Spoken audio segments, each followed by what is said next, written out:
The Women Who Empower are a group that meets regularly to connect, and talk about their personal stories. Leading them with dedication and compassion is co-founder Taylor Baker, who is with us tonight. Welcome. Hi. So, what was your inspiration behind starting the club? Well, my friend Andrea Morris came to me and asked if I wanted to help her get this club started. Her reasoning was one day she went up to a group of girls just having a conversation, tried to join in, and they kind of gave her a side eye, like, why are you talking to us? And she actually started crying. Once one of her friends, and her friend was like, okay, well, what are you going to do about it? And that's how she started Women Who Empower. And how did you get involved? She asked me, she was like, you seem like a really nice person, and you seem like you like seeing other women empowered. So she's like, are you on board? And I was on board from the beginning. So what usually takes place at the meeting? So we talk about things that are relevant to both girls and guys, like relationships, mental health, safe sex, and then we tend to gear it towards more female-specific things like women in business, violence against women, discrimination against women in the workplace, trans women, and things like that.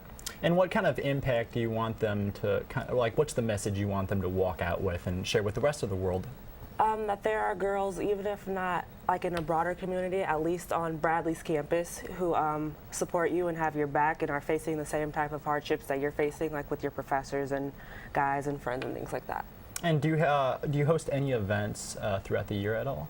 Yeah, so one annual thing we do is Breasts and Bagels. It happens in the Student Center. We go to Panera and we order all these bagels, and then students buy them, and all that money goes back to Susan G. Komen.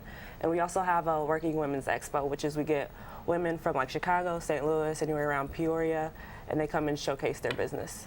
And is this a national organization, or are there other organizations similar to this that you've connected to? No, this is actually the only one we know of. We're working on making this like a more broad thing, but as of right now, it's just on Bradley's campus. What's the, do you have any men that come in attendance to your meetings at all? No, meetings are strictly for women. Like events like the expo and Breasts and Bagels are allowed, but as far as the meetings go, we have open door, closed mouth. So anything that the girls talk about is strictly for us within the meetings. Interesting, interesting. And for the female viewers at least, when do you meet? We meet actually this Tuesday, the 25th. We meet every other Tuesday at 8 o'clock in Lydia's Lounge. All right, thank you so much for coming on. Very interesting stuff. Thank you. All right, back to Amani.